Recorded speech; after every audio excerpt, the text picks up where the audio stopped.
कनकलता जी से बात किया है, जिसको डिटेल चाहिए वो आप देख लेना। यहाँ पर हमारे फोन से बात हुई, उन्होंने अगर कहा है कि 10 दिन के, क्योंकि जो सरकारी व्यवस्था है, सरकार समाजवादी पार्टी की है और समाजवादी पार्टी से हम भी जुड़े हुए हैं, इसलिए अगर इतना भरोसा किया जा सकता है कि जांच व्यवस्था जो है कमिश्नरी के हाथ में, और कमिश्नरी जो है वो सरकार के अधीन है, जांच व्यवस्था में सब कुछ तय हो जाए। क्योंकि उन्होंने हमसे बताया, कनकलता जी से हमारी बात हुई, जितने भी क्वेश्चन, जितने भी पॉइंट उन्होंने इनसे मांगे हैं, उसके जवाब इन्होंने अभी तक नहीं दिए हैं।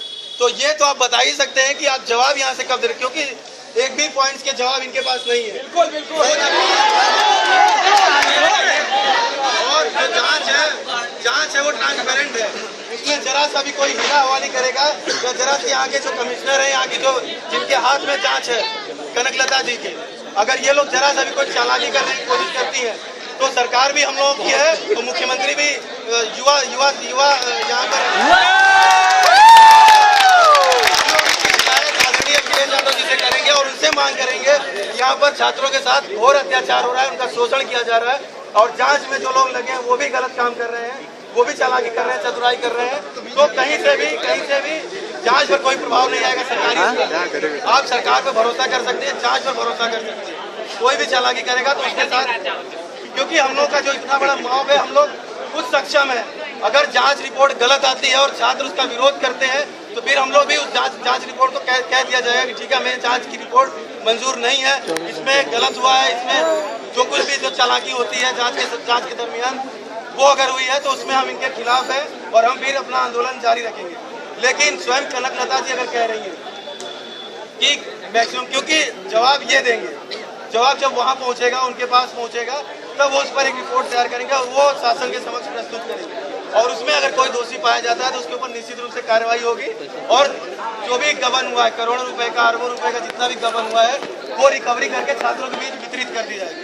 लेकिन सड़कों में गिरा दिया जाएगा। समय लगता है, जैसे हम लोग 24 घंटा दिए तो 24 घंटे कुछ नहीं बता पाए, इसलिए ये भी जान लीजिए,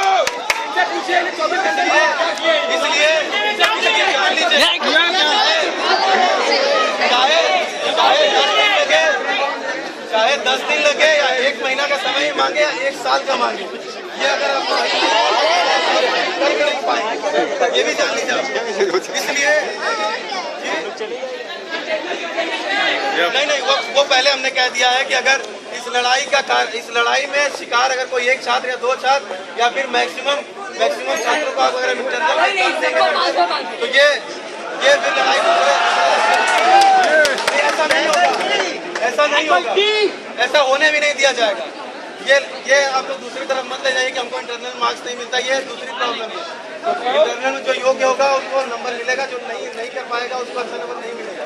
लेकिन इंटेंशनली अगर कोई कुछ करेगा तो उसमें हम लोग आपके साथ, ये अपनी जगह पर।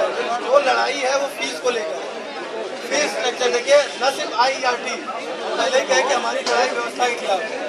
आप यूनाइटेड कॉलेज को देख लो, यहाँ पर शंभुनाथ है, BBS है, और सारे कॉलेजों को हमारे वरिष्ठ छात्र नेता है विजय द्विवेदी जी यहाँ पर आए हुए हैं, जो आपका स्वागत करते हैं और आपकी लड़ाई में बहुत मजबूती से आप इनके साथ हैं।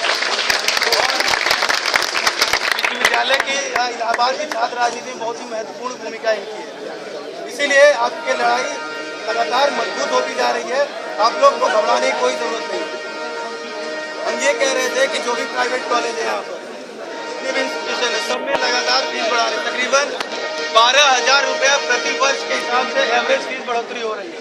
हम आपको याद दिला देना चाहते हैं, विजय द्विवेदी सर को याद होगा 2001 में इलाहाबाद विश्वविद्यालय में मात्र 50 या 60 रुपए की फीस बढ़ोतरी की गई थी और 1 महीने तक आंदोलन चला था। उस समय भी यही आश्वासन दिया जा रहा था कि ठीक है, आपकी बात पे 1 घंटे में अमल कर लिया जाएगा, आपकी बात पे 24 घंटे में अमल कर लिया जाएगा, आपकी बातें मान ली जाएंगी। लेकिन शासन स्तर तक लड़ाई हुई थी, प्रदेश सरकार उस समय की हिल गई थी। यहाँ से राजा भैया से लेकर तत्कालीन शिक्षा मंत्री जो थे, मुख्यमंत्री जो थे, सभी लोगों का यहाँ पर दौरा हुआ, तब जाके वो बात मान ली गई। अंत में छात्रों की जीत हुई थी। 50 रुपया 60 रुपया बढ़ोतरी की होती, उस पर यह आंदोलन हुआ था। लेकिन मात्र 10 से 11 साल में ऐसी कौन सी समस्या आ गई? इतना ज्यादा शिक्षा को बेचा जा रहा है, आप लोग विश्वास नहीं करोगे। प्राइवेट यूनिवर्सिटी बिल आ रहा है, प्राइवेट एजुकेशन बिल आ रहा है, तमाम भी संसद सत्र तो चल नहीं रहा है। अगर संसद सत्र चलता तो इतने बिल यहाँ पर शिक्षा के लंबित पड़े हुए हैं कि आपकी शिक्षा पूरी तरह से विदेशों में, अभी तक तो जो इस देश के जो निजी कंपनियां हैं, निजी ब्रांड जो है, निजी जो इंडस्ट्रियलिस्ट है उनको बेची जा रही है। लेकिन अभी आने वाले समय में इस देश की सरकारें जो है वो विदेशों को शिक्षा बेच रही हैं। आपकी स्टार यूनिवर्सिटी हो गई, शेफील्ड यूनिवर्सिटी हो गई, आपकी हार्वर्ड यूनिवर्सिटी होगी, कैम्ब्रिज यूनिवर्सिटी होगी, जो भी बड़ी यूनिवर्सिटी हैं जिनके बड़े बड़े ब्रांचेज हैं, वो अपने ब्रांच यहाँ पर खोलना चाह रहे हैं। फिर आपका IIT हो गया जो बहुत ही गौरवशाली इतिहास लिए हुए, आपका इलाहाबाद विश्वविद्यालय, पूरब का ऑक्सफोर्ड बोला जाता है।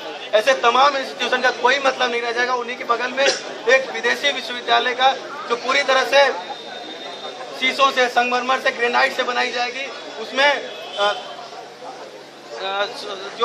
वो बाल काटने के लिए आपको जो कौन हबीब है उनके जो पोस्टर लगा के ये लोग पढ़ाई का कोई असर नहीं रहेगा।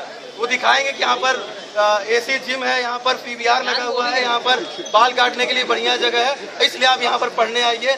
वो ये तरीका दिखाकर शिक्षा को बेचेंगे। और जाहिर सी बात है कि जब ग्रेनाइट लगेगा, जब AC लगेगा, जब इस तरह के कैंपस बनेंगे तो आपकी फीस आपसे ही वसूली जाएगी।